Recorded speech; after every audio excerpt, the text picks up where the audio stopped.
ਹਉ ਆਇਆ ਦੂਰੋਂ ਚੱਲ ਕੇ, ਮੈਂ ਤਕੀ ਤੋ ਸਰਨਾਏ ਜਿਉ। ਮੈਂ ਆਸਾ ਰੱਖੀ ਚਿਤ ਮੈਂ, ਮੇਰਾ ਸਭੋ ਦੁਖ ਗਵਾਏ ਜਿਉ। ਸੁਖਾਉ ਟਲ ਗੁਰ ਸੇਵੀਐ, ਅਹਨਿ ਸਹਜ ਸੁਭਾਏ। ਦਰਸ਼ਨ ਪਰਸੈ ਜਨਮ ਮਰਨ ਦੁਖ ਜਾਏ।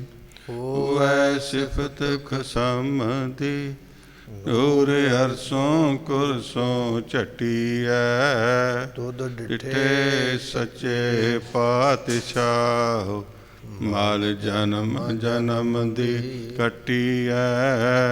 ਤੁਧ ਡਿਠੇ ਸੱਚੇ ਪਾਤਸ਼ਾਹ, ਮਲ ਜਨਮ ਜਨਮ ਦੀ ਕੱਟੀਐ। ਸਤਨਾਮ ਸ੍ਰੀ ਵਾਹਿਗੁਰੂ ਸਾਹਿਬ ਜੀਓ। ਗੁਜਰੀ ਮਹਲਾ ਚੌਥਾ, ਘਰ ਦੂਜਾ। ਇਕ ਓੰਕਾਰ ਸਤਿਗੁਰ ਪ੍ਰਸਾਦ, ਹਰ ਬਿਨ ਜੀਰਾ ਰਹਿ ਨਾ ਸਕੈ। ਜਿਉ ਬਾਲਕ ਖੀਰ ਆਧਾਰੀ,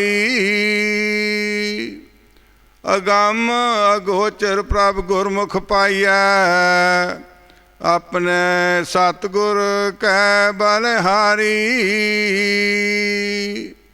ਮਨ ਰੇ ਹਰ ਕੀਰਤ ਤਰ ਤਾਰੀ।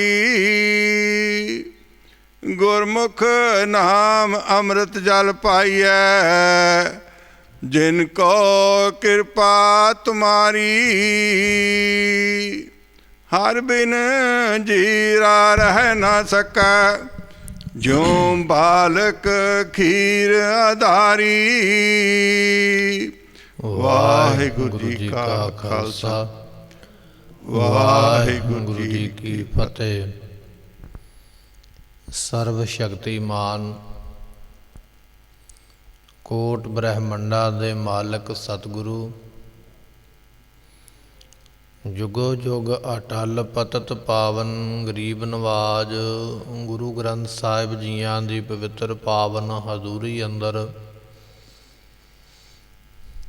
ਬਿਰਾਜਮਾਨ ਹੋ ਰਹੀ ਗੁਰੂ ਕੀ ਸੰਗਤ, ਆਪ ਸੰਗਤਾਂ ਨੇ ਸਤਿਗੁਰਾਂ ਦੇ ਦਰਬਾਰ ਵਿੱਚ ਬੈਠ ਕੇ ਗੁਰਬਾਣੀ ਦੇ ਰਸ ਭਿੰਨੇ ਸ਼ਬਦ ਕੀਰਤਨ ਸਰਵਨ ਕਰਕੇ ਮਿਲਿਆ ਹੋਇਆ ਸਮਾਂ ਤੇ ਸਵਾਸ ਸਫਲੇ ਬਣਾਏ। ਸਤਿਗੁਰਾਂ ਨੇ ਰਹਿਮਤ ਕੀਤੀ ਹੈ, ਅੰਮ੍ਰਿਤ ਵੇਲੇ ਦੇ ਸੁਭਾਗ ਸਮੇਂ ਬਖਸ਼ਿਸ਼ ਕੀਤੇ। ਇਹ ਰਹਿਮਤ ਹੋਈ ਹੈ ਜੋ ਸਾਨੂੰ ਸਤਸੰਗਤ ਦੀਆਂ ਘੜੀਆਂ ਦੇ ਨਾਲ ਮਹਾਰਾਜ ਨੇ ਨਿਵਾਜਿਆ ਹੈ। ਸਤਿਗੁਰਾਂ ਦਾ ਬਚਨ ਹੈ, ਏਕ ਘੜੀ ਕੇ ਸਿਮਰਨੇ ਪਾਪੀ ਤਰੇ ਅਨੇਕ। ਪਰਮੇਸ਼ਰ ਦਾ ਸਿਮਰਨ ਐਸੀ ਬਰਕਤ ਵਾਲਾ ਹੈ, ਜਿਨ੍ਹਾਂ ਜਿਨ੍ਹਾਂ ਨੇ ਕੀਤਾ ਉਹ ਆਪ ਤੇ ਸੰਸਾਰ ਤੋਂ ਮੁਕਤ ਹੋਏ, ਉਹਨਾਂ ਦੀ ਸੰਗਤ ਕਰਨ ਵਾਲੇ ਸੰਸਾਰ ਤੋਂ ਮੁਕਤ ਹੋ ਗਏ। ਸਤਿਗੁਰਾਂ ਨੇ ਸਾਡੇ ਉੱਪਰ ਪ੍ਰਸੰਨਤਾ ਕੀਤੀ ਹੈ, ਬਖਸ਼ਿਸ਼ ਕੀਤੀ ਹੈ, ਜੋ ਸਾਨੂੰ ਅੰਮ੍ਰਿਤ ਵੇਲੇ ਦਾ ਇਹ ਉਦਮ ਬਖਸ਼ਿਸ਼ ਕੀਤਾ ਹੈ। ਸੋ ਆਓ ਕੁਝ ਸਮੇਂ ਵਾਸਤੇ ਆਪਣੇ ਮਨ ਨੂੰ ਟਿਕਾਈਏ ਗੁਰੂ ਚਰਨਾਂ ਦੇ ਵਿੱਚ, ਬੜੀ ਭਾਵਨਾ ਨਾਲ, ਸ਼ਰਧਾ ਨਾਲ, ਪ੍ਰੇਮ ਦੇ ਨਾਲ ਸਤਿਗੁਰਾਂ ਦੇ ਅਗੰਮੀ ਬਚਨ ਜਿਹੜੇ ਨੇ, ਜਿਹੜੇ ਸਾਡੇ ਮਨ ਨੂੰ ਸਵਾਰਨ ਵਾਲੇ ਨੇ, ਮਨੁੱਖਾ ਜਨਮ ਨੂੰ ਸਫਲਾ ਬਣਾਉਣ ਵਾਲੇ ਨੇ, ਐਸੇ ਬਚਨਾਂ ਨੂੰ ਸਰਵਨ ਕਰੀਏ। ਮਿਲ ਕੇ ਆਖੀਏ ਸਤਨਾਮ ਸ੍ਰੀ ਵਾਹਿਗੁਰੂ ਸਾਹਿਬ ਜੀ। ਸਤਨਾਮ ਸ੍ਰੀ ਵਾਹਿਗੁਰੂ ਸਾਹਿਬ ਜੀਓ। ਗੁਜਰੀ ਮਹਲਾ ਚੌਥਾ ਘਰ ਦੂਜਾ। ਗੂਜਰੀ ਰਾਗ ਦਾ ਇਹ ਸ਼ਬਦ ਆਪਾਂ ਨੂੰ ਪ੍ਰਾਪਤ ਹੋ ਰਿਹਾ ਹੈ। ਇੱਥੋਂ ਗੁਰੂ ਰਾਮਦਾਸ ਪਾਤਸ਼ਾਹ ਸੋਢੀ ਸੁਲਤਾਨ ਮਹਾਰਾਜ ਸਾਹਿਬ ਜੀਆਂ ਦੀ ਬਾਣੀ ਇਹ ਪ੍ਰਾਰੰਭ ਹੋ ਰਹੀ ਹੈ। ਇੱਕ ਸ਼ਬਦ ਇੱਥੇ ਮਹਾਰਾਜ ਬਖਸ਼ਿਸ਼ ਕਰ ਰਹੇ ਨੇ। ਉਸ ਤੋਂ ਬਾਅਦ ਵਿੱਚ ਪੰਜਵੇਂ ਪਾਤਸ਼ਾਹ ਦੀ ਬਾਣੀ ਜੋ ਹੈ ਉਹ ਪ੍ਰਾਰੰਭ ਹੋਵੇਗੀ। ਸੋ ਚੌਥੇ ਸਰੂਪ ਗੁਰੂ ਨਾਨਕ ਸਾਹਿਬ ਦੇ ਗੁਰੂ ਰਾਮਦਾਸ ਪਾਤਸ਼ਾਹ ਜੀ ਨੇ ਔਰ ਦੂਜੇ ਘਰ ਦੇ ਅੰਦਰ ਜਿਹੜੇ ਗਵਈਏ ਨੇ, ਗਾਉਣ ਵਾਲੇ, ਰਾਗ ਵਿਦਿਆ ਨੂੰ ਪੜ੍ਹਨ ਵਾਲੇ, ਉਹਨਾਂ ਨੂੰ ਹੁਕਮ ਹੋਇਆ ਵੀ ਇਹ ਸ਼ਬਦ ਨੂੰ ਗਾਇਨ ਕਰਨਾ ਹੈ। ਇੱਕ ਓੰਕਾਰ ਸਤਿਗੁਰ ਪ੍ਰਸਾਦ। ਜਿਹੜਾ ਨਿਰੰਕਾਰ ਹੈ ਉਹ ਇੱਕ ਹੈ ਭਾਈ, ਸਾਹਿਬ ਮੇਰਾ ਏਕੋ ਹੈ। ਏਕੋ ਹੈ ਭਾਈ, ਏਕੋ ਹੈ, ਇਹ ਗੁਰਬਾਣੀ ਨੇ ਮੋਹਰ ਲਾਈ ਹੈ ਵੀ ਜਿਹੜਾ ਦੁਨੀਆ ਬਣਾਉਣ ਵਾਲਾ ਪਰਮੇਸ਼ਰ ਇੱਕ ਹੀ ਹੈ। ਤੇ ਮਹਾਰਾਜ ਕਹਿਣ ਲੱਗੇ ਉਸ ਇੱਕ ਦੇ ਨਾਲ ਜੁੜੇਗਾ ਤੇ ਜਨਮ ਸਫਲਾ ਤਾਂ ਹੋਣਾ। ਔਰ ਉਸ ਇੱਕ ਦੇ ਨਾਲ ਜੁੜਨ ਵਾਸਤੇ ਗੁਰੂ ਵਿਚੋਲਾ ਬਣ ਜਾਂਦਾ। ਸਤਿਗੁਰ ਪ੍ਰਸਾਦ, ਗੁਰੂ ਦੀ ਬਖਸ਼ਿਸ਼, ਗੁਰੂ ਦੀ ਰਹਿਮਤ, ਗੁਰੂ ਦਾ ਇਹ ਪਿਆਰ ਪ੍ਰਾਪਤ ਕਰਨਾ ਪਵੇਗਾ ਤਾਂ ਉਸ ਦੀ ਪ੍ਰਾਪਤੀ ਹੁੰਦੀ ਹੈ। ਹਰ ਬਿਨ ਜੀਰਾ ਰਹਿ ਨ ਸਕੈ, ਜਿਉ ਬਾਲਕ ਖੀਰ ਆਧਾਰੀ। ਗੁਰੂ ਰਾਮਦਾਸ ਪਾਤਸ਼ਾਹ ਕਹਿਣ ਲੱਗੇ ਸਾਡਾ ਮਨ ਪਰਮੇਸ਼ਰ ਦੇ ਨਾਮ ਤੋਂ ਬਿਨਾਂ ਰਹਿ ਹੀ ਨਹੀਂ ਸਕਦਾ। ਮਹਾਰਾਜ ਕਿਵੇਂ ਨਹੀਂ ਰਹਿ ਸਕਦਾ? ਕੋਈ ਸੰਸਾਰੀ ਉਦਾਹਰਨ ਦੇ ਦਿਓ। ਸੰਸਾਰੀ ਉਦਾਹਰਨ ਤਾਂ ਦਿੱਤੀ ਜਾਂਦੀ ਹੈ ਕਿਉਂਕਿ ਸੰਸਾਰ ਦੇ ਵਿੱਚ ਅਸੀਂ ਰਹਿੰਦੇ ਹਾਂ, ਸਾਡੇ ਨਾਲ ਉਹ ਘਟਨਾ ਵਾਪਰਦੀਆਂ ਨੇ। ਜਿਹੜਾ ਕੰਮ ਅਸੀਂ ਅੱਖੀਂ ਹੁੰਦਾ ਵੇਖਿਆ ਜਾਂ ਕੰਨਾਂ ਦੇ ਨਾਲ ਸੁਣਿਆ ਹੈ ਜਾਂ ਜਿਹੜਾ ਸਾਡੇ ਸਾਹਮਣੇ ਸਾਡੇ ਪਰਿਵਾਰ ਵਿੱਚ ਹੋਇਆ, ਉਹ ਗੱਲ ਸਾਨੂੰ ਛੇਤੀ ਸਮਝ ਵਿੱਚ ਆ ਜਾਏਗੀ। ਜਿਹੜੀ ਗੱਲ ਐਵੇਂ ਦੂਰੋਂ ਸੁਣੀ ਸੁਣਾਈ ਕਈ ਕਹਾਈ ਹੈ, ਉਹ ਕਈ ਵਾਰੀ ਛੇਤੀ ਸਮਝ ਵਿੱਚ ਨਹੀਂ ਆਉਂਦੀ ਹੈ। ਹੁਣ ਮਹਾਰਾਜ ਇੱਥੇ ਕਹਿ ਰਹੇ ਨੇ, ਕਹਿੰਦਾ ਸਾਡਾ ਮਨ ਤੇ ਪਰਮੇਸ਼ਰ ਦੇ ਨਾਮ ਤੋਂ ਬਿਨਾਂ ਰਹਿ ਨਹੀਂ ਸਕਦਾ। ਪਰ ਸਾਡੀ ਇੰਨੀ ਅਵਸਥਾ ਨਹੀਂ, ਸਾਡਾ ਇੰਨਾ ਜੀਵਨ ਨਹੀਂ ਬਣਿਆ ਵੀ ਅਸੀਂ ਉਸ ਗੱਲ ਨੂੰ ਸਮਝ ਸਕੀਏ ਵੀ ਕਿਵੇਂ ਨਹੀਂ ਰਹਿ ਸਕਦਾ। ਕਿਉਂਕਿ ਸਾਡੇ ਜਿਹੜੇ ਦੋਸਤ ਮਿੱਤਰ ਨੇ, ਭੈਣਾਂ ਭਰਾ ਨੇ, ਸਾਕ ਸੰਬੰਧੀ ਨੇ, ਉਹਨਾਂ ਦੀ ਅਵਸਥਾ ਇੰਨੀ ਨਹੀਂ ਨਾ ਬਣੀ ਜਿਸ ਅਵਸਥਾ ਦੀ ਮਹਾਰਾਜ ਗੱਲ ਕਰਦੇ ਪਏ। ਇਸ ਕਰਕੇ ਸਾਡੇ ਵਾਸਤੇ ਇਹ ਬਚਨ ਸਮਝਣਾ ਔਖਾ ਹੈ ਵੀ ਨਾਮ ਤੋਂ ਬਿਨਾਂ ਕਿਵੇਂ ਨਹੀਂ ਰਿਹਾ ਜਾ ਸਕਦਾ ਹੈ।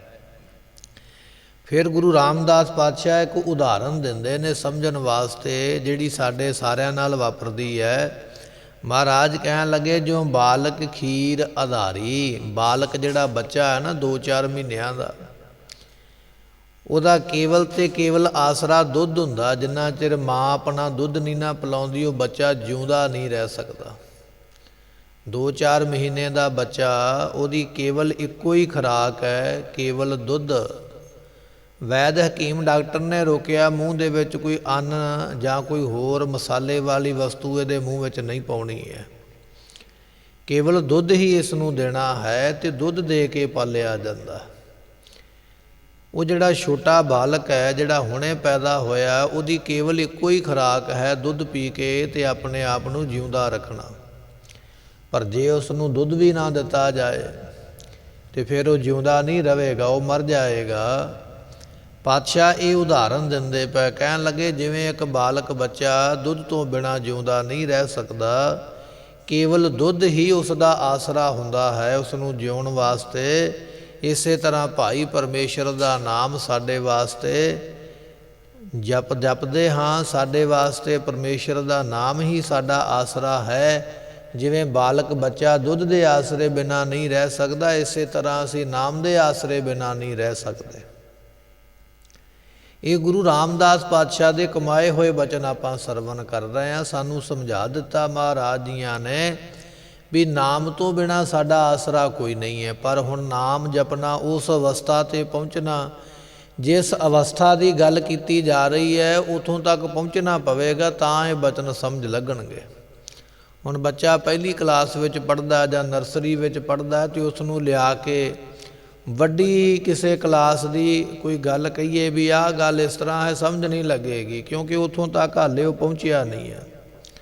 ਉਹਦਾ ਲੈਵਲ ਉੱਥੋਂ ਤੱਕ ਹਾਲੇ ਬਣਿਆ ਨਹੀਂ ਹੈ। ਜਿਹੜੀ ਗੱਲ ਆਪਾਂ ਉਹਨੂੰ ਸਮਝਾ ਰਹੇ ਹਾਂ, ਉਹ ਹੌਲੀ ਹੌਲੀ ਪੌੜੀ ਚੜ੍ਹੇਗਾ, ਕਲਾਸਾਂ ਪਾਸ ਕਰੇਗਾ, ਫਿਰ ਉੱਥੇ ਜਾ ਕੇ ਪਹੁੰਚੇਗਾ, ਫਿਰ ਉਸ ਨੂੰ ਉਹ ਗੱਲ ਸਮਝ ਆਉਣੀ ਹੈ। ਇਸੇ ਤਰ੍ਹਾਂ ਮਹਾਰਾਜ ਨਾਮ ਦੀ ਗੱਲ ਕਰਦੇ, ਪਰ ਅਸੀਂ ਤੇ ਹਾਲੇ ਪਹਿਲੀ ਵਿੱਚ ਪੜ੍ਹਨ ਵਾਲੇ ਬੱਚੇ ਆ, ਨਾਮ ਤੇ ਹਾਲੇ ਜਪਿਆ ਨਹੀਂ। ਹਾਲੇ ਤੇ ਸਾਨੂੰ ਬੈਠਣਾ ਉੱਠਣਾ ਨਹੀਂ ਆਇਆ। ਬੱਚਾ ਪਹਿਲੇ ਦਿਨ ਸਕੂਲ ਗਿਆ, ਉਹਨੂੰ ਕੀ ਪਤਾ ਕਿੱਧਰ ਨੂੰ ਬੈਠਣਾ, ਕਿਵੇਂ ਬੈਠਣਾ, ਕੀ ਕਰਨਾ। ਨਾਲਦਿਆਂ ਦੇ ਵੱਲ ਵੇਖ ਕੇ ਸਭ ਕੁਝ ਸਿੱਖਦਾ ਹੈ। ਇਸੇ ਤਰ੍ਹਾਂ ਸਾਡੀ ਹਾਲਤ ਵੀ ਇਹੋ ਜਿਹੀ ਹੈ, ਸਾਨੂੰ ਤੇ ਇਹ ਨਹੀਂ ਪਤਾ ਵੀ ਗੁਰੂ ਦਰਬਾਰ ਵਿੱਚ ਕਿਵੇਂ ਬੈਠੀਦਾ, ਕੀ ਕਰੀਦਾ।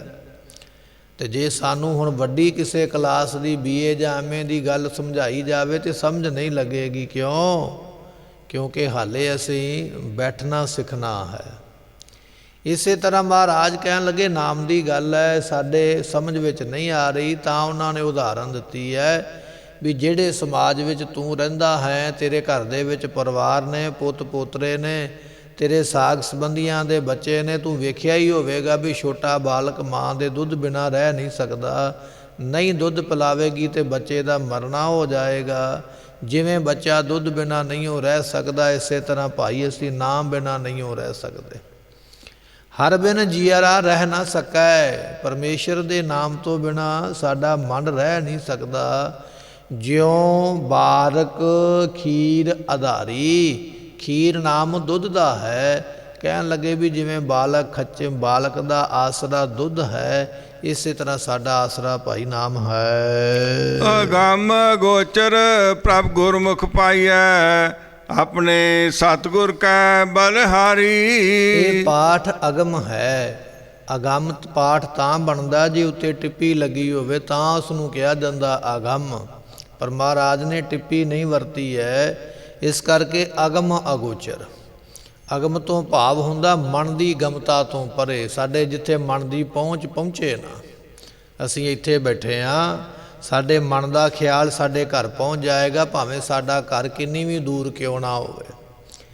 ਅਸੀਂ ਜੇ ਵਿਦੇਸ਼ ਦੀ ਯਾਤਰਾ ਕਰਕੇ ਆਏ ਹਾਂ, ਕਿਸੇ ਭੈਣ ਭਰਾ ਦੇ ਕੋਲੋਂ ਹੋ ਕੇ ਆਏ ਹਾਂ, ਭਾਵੇਂ ਉਹ ਕਿਤੇ ਵੀ ਦੂਰ ਰਹਿੰਦਾ ਹੈ, ਇੱਥੇ ਬੈਠਿਆਂ ਸਾਡਾ ਮਨ ਉੱਥੇ ਪਹੁੰਚੇਗਾ, ਉਹ ਸਾਰੇ ਖਿਆਲ ਸਾਡੇ ਸਾਹਮਣੇ ਆ ਜਾਣਗੇ।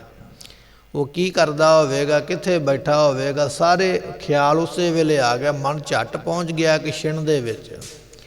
ਇੰਨੀ ਤੇਜ਼ ਦੌੜਨ ਵਾਲਾ ਮਨ ਰੱਬ ਦੇ ਦਰ 'ਤੇ ਨਹੀਂ ਪਹੁੰਚ ਸਕਦਾ। ਵੀ ਰੱਬ ਨੂੰ ਕਿਵੇਂ ਪ੍ਰਾਪਤ ਕੀਤਾ ਜਾ ਸਕਦਾ ਹੈ, ਮਨ ਦੀ ਪਹੁੰਚ ਵੀ ਉਹਦੇ ਤੱਕ ਨਹੀਂ ਹੈ। ਇੰਨਾ ਤੇਜ਼ ਭੱਜਣ ਵਾਲਾ ਮਨ ਇੱਕ ਛਿਣ ਵਿੱਚੋਂ ਦੂਜੇ ਦੇਸ਼ ਵਿੱਚ ਆਪਣੀ ਪਹੁੰਚ ਰੱਖਦਾ ਜਾਣ ਵਾਸਤੇ, ਪਰ ਪਰਮੇਸ਼ਰ ਦੇ ਦੇਸ਼ ਤੱਕ ਪਹੁੰਚਣ ਦੀ ਇਹਦੀ ਸਮਰੱਥਾ ਨਹੀਂ ਹੈ।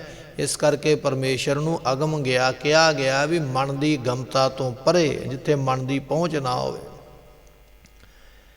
ਤੇ ਅਗੋਚਰ ਨਾਮ ਹੁੰਦਾ ਇੰਦਰੀਆਂ ਦਾ। ਸਾਡੀਆਂ ਇੰਦਰੀਆਂ ਨੇ, ਸਾਡੇ ਹੱਥ ਨੇ, ਅਸੀਂ ਹੱਥਾਂ ਦੇ ਨਾਲ ਕੋਈ ਭਾਰ ਚੁੱਕਣਾ ਚੁੱਕ ਸਕਦੇ ਹਾਂ, ਕੋਈ ਚੀਜ਼ ਫੜਨੀ ਹੈ ਫੜ ਸਕਦੇ ਹਾਂ, ਆਪਣੇ ਭੈਣ ਭਰਾ ਨੂੰ ਫੜ ਕੇ ਜੱਫੀ ਪਾ ਸਕਦੇ ਹਾਂ, ਗਲ ਨਾਲ ਲਾ ਸਕਦੇ ਹਾਂ, ਪਰ ਸਾਡੇ ਹੱਥਾਂ ਦੀ ਇੰਨੀ ਪਹੁੰਚ ਨਹੀਂ ਵੀ ਅਸੀਂ ਰੱਬ ਨੂੰ ਜੱਫਾ ਪਾ ਸਕੀਏ। ਅੱਖਾਂ ਦੇ ਨਾਲ ਦੁਨੀਆ 'ਤੇ ਵੇਖ ਸਕਦੇ ਹਾਂ, ਪਰ ਰੱਬ ਨਹੀਂ ਹਾਲੇ ਦਿਸਿਆ। ਇਸ ਕਰਕੇ ਅਗੋਚਰ ਹੈ। ਇੰਦਰੀਆਂ ਸਾਡੇ ਸਰੀਰ ਦੀਆਂ ਇਹ ਵੀ ਇੰਨੀ ਪਹੁੰਚ ਨਹੀਂ ਰੱਖਦੀਆਂ ਵੀ ਉਹ ਪਰਮੇਸ਼ਰ ਨੂੰ ਫੜ ਲੈਣ, ਤਾਂ ਉਹਨੂੰ ਕਿਹਾ ਜਾਂਦਾ ਅਗੋਚਰ। ਇਹ ਸ਼ਬਦ ਗੁਰਬਾਣੀ ਵਿੱਚ ਵਾਰ-ਵਾਰ ਆਉਂਦੇ ਨੇ, ਔਰ ਇਹਨਾਂ ਦੇ ਅਰਥ ਤਾਂ ਕੀਤੇ ਜਾਂਦੇ ਕਿ ਜਦੋਂ ਅਸੀਂ ਅਗਲੀ ਵਾਰੀ ਪਾਠ ਕਰਾਂਗੇ ਸਾਨੂੰ ਸਮਝ ਪੈ ਜਾਵੇ ਵੀ ਇਹ ਬਾਣੀ ਦਾ ਸ਼ਬਦ ਕੀ ਸਾਨੂੰ ਬਖਸ਼ਿਸ਼ ਕਰਦਾ ਹੈ। ਅਗਮ ਅਗੋਚਰ ਪ੍ਰਭ ਗੁਰਮੁਖ ਪਾਈਐ, ਉਹ ਜਿਹੜਾ ਮਨ ਦੀ ਗਮਤਾ ਤੋਂ ਪਰੇ ਜਾਂ ਸਾਡੇ ਹੱਥਾਂ ਪੈਰਾਂ ਦੀ ਪਹੁੰਚ ਤੋਂ ਪਰੇ ਪਰਮਾਤਮਾ ਹੈ। ਜੇ ਉਸ ਨੂੰ ਪਾਉਣਾ ਹੈ ਤੇ ਗੁਰੂ ਦੁਆਰਾ ਪਾਇਆ ਜਾਏਗਾ। ਗੁਰੂ ਦੇ ਕੋਲ ਬੈਠ ਕੇ, ਗੁਰੂ ਦੀ ਸਿੱਖਿਆ ਲੈ ਕੇ, ਉਹਦੇ ਮੁਤਾਬਕ ਚੱਲ ਕੇ ਉਹਦੀ ਪ੍ਰਾਪਤੀ ਹੁੰਦੀ ਹੈ। ਸੋ ਆਪਣੇ ਸਤਿਗੁਰ ਕੈ ਬਲਿਹਾਰੀ, ਮੈਂ ਆਪਣੇ ਗੁਰੂ ਤੋਂ ਕੁਰਬਾਨ ਜਾਵਾਂ ਭਾਈ। ਤੇ ਕੁਰਬਾਨ ਵੀ ਕਿਉਂ ਨਾ ਜਾਈਏ, ਰਸਤੇ ਵਿੱਚ ਜਾਂਦਿਆਂ ਸਾਨੂੰ ਰਸਤਾ ਭੁੱਲ ਜਾਏ ਨਾ, ਤੇ ਅਸੀਂ ਕਿਸੇ ਨੂੰ ਪੁੱਛੀਏ ਵੀ ਮੈਨੂੰ ਰਸਤਾ ਭੁੱਲ ਗਿਆ ਤੇ ਦੱਸੋ ਮੈਂ ਜਾਣਾ ਹੈ, ਤੇ ਜੇ ਸਾਨੂੰ ਉਹ ਰਾਹ ਜਾਣ ਵਾਲਾ ਕੋਈ ਦੂਜਾ ਵਿਅਕਤੀ ਰਾਹ ਹੀ ਦੱਸ ਦੇਵੇ ਨਾ ਵੀ ਇੱਧਰ ਨੂੰ ਚਲੇ ਜਾ ਤੇ ਤੂੰ ਪਹੁੰਚ ਜਾਏਗਾ ਜਿੱਥੇ ਤੂੰ ਜਾਣਾ, ਤੇ ਪੁੱਛਣ ਤੋਂ ਮਗਰੋਂ ਅਸੀਂ ਉਹਦਾ ਥੈਂਕ ਯੂ ਕਰਦੇ ਹਾਂ, ਸ਼ੁਕਰੀਆ ਕਰਦੇ, ਧੰਨਵਾਦ ਕਰਦੇ, ਉਹਦਾ ਜਤਾਉਣੇ ਆ ਵੀ ਤੂੰ ਭਾਈ ਮੇਰੇ 'ਤੇ ਬੜਾ ਵੱਡਾ ਅਹਿਸਾਨ ਕੀਤਾ ਜੋ ਮੈਨੂੰ ਤੂੰ ਦੱਸਿਆ ਹੈ। ਹਾਲੇ ਕਿ ਉਹ ਸਾਨੂੰ ਉੱਥੇ ਲੈ ਕੇ ਨਹੀਂ ਗਿਆ, ਕੇਵਲ ਰਾਹ ਵਿਖਾਇਆ ਇਸ਼ਾਰਾ ਕਰਕੇ ਵੀ ਇੱਧਰ ਨੂੰ ਜਾਏਗਾ ਤੇ ਮੰਜ਼ਿਲ ਤੇ ਪਹੁੰਚੇਗਾ। ਤੇ ਕੋਈ ਦੁਨਿਆਵੀ ਰਾਹ ਵਿਖਾਵੇ ਤੇ ਉਹਦਾ ਸ਼ੁਕਰਾਨਾ ਕਰੀਦਾ। ਤੇ ਜੇ ਅਸੀਂ ਬੈਠੇ ਆ ਨਾ, ਸਾਡੇ ਕੋਲ ਕੋਈ ਨਿੱਕੀ ਮੋਟੀ ਚੀਜ਼ ਨਹੀਂ ਹੈ, ਮੰਨ ਲਓ ਕਿਸੇ ਦਾ ਨਾਮ ਹੀ ਲਿਖਣਾ ਜਾਂ ਕਿਸੇ ਦਾ ਮੋਬਾਈਲ ਨੰਬਰ ਲਿਖਣਾ, ਤੇ ਅਸੀਂ ਆਪਣੀ ਜੇਬ ਨੂੰ ਹੱਥ ਮਾਰਿਆ, ਸਾਡੇ ਕੋਲ ਪੈਨ ਕੋਈ ਨਹੀਂ ਹੈ, ਤੇ ਅਸੀਂ ਦੂਜੇ ਤੋਂ ਮੰਗ ਲਿਆ ਵੀ ਲਿਆ 2 ਅੱਖਰ ਪਾਉਣੇ, ਦੇ ਦਿੱਤਾ, 2 ਅੱਖਰ ਪਾਏ, ਉਹਦਾ ਪੈਨ ਵਾਪਸ ਕੀਤਾ, ਪਰ ਨਾਲ ਸ਼ੁਕਰਾਨਾ ਵੀ ਕੀਤਾ, ਧੰਨਵਾਦ ਵੀ ਕੀਤਾ ਵੀ ਤੂੰ ਇਹ ਮੇਰੇ ਤੇ ਅਹਿਸਾਨ ਕੀਤਾ, ਮੈਨੂੰ 1-2 ਮਿੰਟ ਵਾਸਤੇ ਪੈਨ ਦੇ ਦਿੱਤਾ। ਹੈ ਉਹਦਾ, ਉਹਨੂੰ ਹੀ ਮਿਲ ਗਿਆ, ਕੇਵਲ ਅਸੀਂ 1 ਮਿੰਟ ਵਾਸਤੇ ਵਰਤਿਆ, ਪਰ ਸ਼ੁਕਰ ਕੀਤਾ ਉਹਦਾ। ਤੇ ਜਿਹੜਾ ਗੁਰੂ ਸਾਨੂੰ ਪਰਮਾਤਮਾ ਦੇ ਨਾਲ ਮਿਲਾਵੇ ਤੇ ਫਿਰ ਉਹਦਾ ਸ਼ੁਕਰਾਨਾ ਕਰਨਾ ਨਹੀਂ ਬਣਦਾ, ਉਹਦਾ ਥੈਂਕ ਯੂ ਕਰਨਾ ਨਹੀਂ ਬਣਦਾ, ਉਹਦਾ ਧੰਨਵਾਦ ਕਰਨਾ ਨਹੀਂ ਬਣਦਾ, ਜ਼ਰੂਰ ਬਣਦਾ। ਤੇ ਮਹਾਰਾਜ ਇੱਥੇ ਬਚਨ ਕਰਦੇ, ਆਪਣੇ ਸਤਿਗੁਰ ਕੈ ਬਲਿਹਾਰੀ, ਮੈਂ ਤੇ ਆਪਣੇ ਗੁਰੂ ਤੋਂ ਜਾਂਦਾ ਕੁਰਬਾਨ ਸਦਕੇ। ਜਿਹਨੇ ਏਡੀ ਵੱਡੀ ਦਾਤ ਦੇ ਦਿੱਤੀ ਹੈ, ਦੁਨੀਆ ਦੇ ਲੋਕ ਤੇ ਨਿੱਕੀ ਜਿਹੀ ਵਸਤੂ ਕਿਸੇ ਤੋਂ ਮੰਗ ਲੈਣ ਤੇ ਉਹਦਾ ਸ਼ੁਕਰਾਨਾ ਕਰਦੇ ਨੇ, ਰਾਹ ਜਾਂਦੇ ਨੂੰ ਰਾਹ ਕੋਈ ਦੱਸ ਦੇਵੇ ਤੇ ਉਹਦਾ ਸ਼ੁਕਰਾਨਾ ਹੁੰਦਾ ਹੈ, ਪਰ ਜਿਹੜਾ ਪਰਮੇਸ਼ਰ ਦੇ ਨਾਲ ਮਿਲ ਦੇਵੇ ਉਹਦਾ ਸ਼ੁਕਰਾਨਾ ਕਿਉਂ ਨਾ ਕਰੀਏ। ਜਿਸ ਦਾ ਦਿੱਤਾ ਖਾਵਨਾ ਤਿਸ ਕਹੀਐ ਸਾਬਾਸ, ਜਿਹੜਾ ਤੈਨੂੰ ਦਿੰਦਾ ਪਿਆ ਖਾਣ ਵਾਸਤੇ, ਪੀਣ ਵਾਸਤੇ, ਮੰਨਣ ਵਾਸਤੇ, ਸਾਰੇ ਸੁੱਖ ਦਿੱਤੇ ਨੇ, ਫਿਰ ਸ਼ਾਬਾਸ਼ ਕਹਿਣੀ ਵੀ ਤੇ ਬਣਦੀ ਹੈ ਨਾ, ਧੰਨਵਾਦ ਕਹਿਣਾ ਵੀ ਤੇ ਬਣਦਾ। ਇਸ ਤਰ੍ਹਾਂ ਭਾਈ ਗੁਰਮੁਖ ਜਿਹੜੇ ਨੇ ਉਹਨਾਂ ਤੋਂ ਬਲਿਹਾਰ ਜਾਈਏ, ਜਿਨ੍ਹਾਂ ਨੇ ਗੁਰੂ ਪਰਮੇਸ਼ਰ ਨਾਲ ਸਾਨੂੰ ਮਿਲਾਇਆ, ਐਸੀ ਦਾਤ ਮਿਲੀ ਹੈ।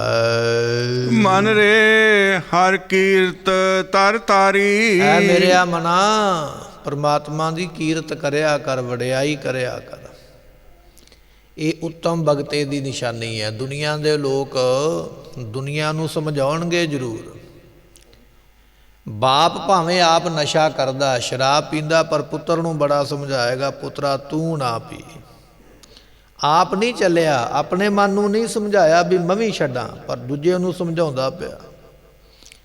ਬੰਦੇ ਵਿੱਚ ਆਪ ਭਾਵੇਂ ਕਿੰਨੇ ਵੀ ਐਬ ਕਿਉਂ ਨਾ ਹੋਣ, ਔਗਣ ਕਿਉਂ ਨਾ ਹੋਣ, ਪਰ ਦੂਜੇ ਨੂੰ ਬੜਾ ਸਮਝਾਏਗਾ, ਫਲਾਣਿਆ ਆਹ ਕੰਮ ਨਾ ਕਰੀ, ਆਪ ਕਰਦਾ ਪਿਆ। ਪਰ ਉੱਤਮ ਭਗਤਾ ਉਹ ਹੁੰਦਾ ਜਿਹੜਾ ਆਪਣੇ ਆਪ ਨੂੰ ਸਮਝਾਵੇ, ਆਪਣੇ ਮਨ ਨੂੰ ਸਮਝਾਵੇ ਵੀ ਇਹ ਕੰਮ ਨਹੀਂ ਕਰਨਾ, ਮਨਾ ਜੋ ਮਰਜ਼ੀ ਹੋ ਜਾਵੇ। ਹੁਣ ਗੁਰੂ ਰਾਮਦਾਸ ਮਹਾਰਾਜ ਉੱਤਮ ਭਗਤੇ ਨੇ, ਆਪਣੇ ਮਨ ਨੂੰ ਸਮਝਾਉਂਦੇ ਪਏ, ਉਹ ਮਨਾ ਹਰ ਕੀਰਤ ਕਰ, ਰੱਬ ਦੀ ਵਡਿਆਈ ਕਰ। ਤੇ ਸਾਡਾ ਸੁਭਾਅ ਤੇ ਬੱਚੇ ਵਰਗਾ, ਬੱਚੇ ਨੂੰ ਆਖੀਏ ਆਹ ਕੰਮ ਕਰ ਦਿਓ, ਅੱਗੋਂ ਸਵਾਲ ਕਰਦਾ ਮੈਨੂੰ ਮਿਲੇਗਾ ਕੀ, ਤੇ ਸਾਨੂੰ ਕਹਿਣਾ ਪਵੇਗਾ ਵੀ ਤੈਨੂੰ ਚਾਕਲੇਟ ਲਿਆ ਕੇ ਦਿਆਂਗੇ, ਟੋਫੀ ਲਿਆ ਕੇ ਦਿਆਂਗੇ, ਤੈਨੂੰ ਇਹ ਦੇਵਾਂਗੇ, ਉਹ ਦੇਵਾਂਗੇ, ਕੰਮ ਤੇ ਕਰ। ਹੁਣ ਸਾਨੂੰ ਕਿਹਾ ਗਿਆ ਵੀ ਨਾਮ ਜਪ, ਤੇ ਸੁਭਾਅ ਤੇ ਬੱਚੇ ਵਰਗਾ ਅਸੀਂ ਝੱਟ ਸਵਾਲ ਕੀਤਾ ਵੀ ਮਿਲੇਗਾ ਕੀ।